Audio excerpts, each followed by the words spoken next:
గీశాడు. సముద్రపు అలలు భయంకరమైన బొరబడితో వస్తాయి. కొన్నిసార్లు అలలు చూస్తే తాడి చెట్టు అంత పైకి లెగుస్తాయి.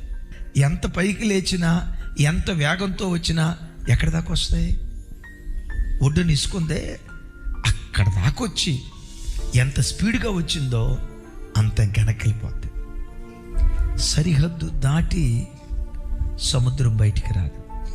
ఒకవేళ ఎప్పుడైనా సముద్రంలో ఉన్న అలలు, సముద్రంలో ఉన్న నీళ్లు సరిహద్దు దాటి పొంగి ప్రవహించాయా, సునామీ వస్తుంది.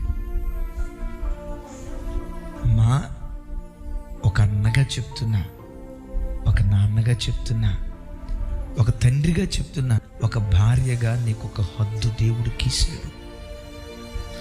భర్తతో సంతోషంగా బ్రతుకు, తప్పులేదు. భర్తగా దేవుడు నీకు ఒక హద్దు గీశాడు. నీ భార్యతో సంతోషంగా ఉండు. హద్దులో బ్రతికేవా, హాయిగా జీవిస్తావు. హద్దు దాటేవా, నీ ఇంట్లో సునామీ వస్తుంది. దేవుడు ఒక హద్దు గీశాడు.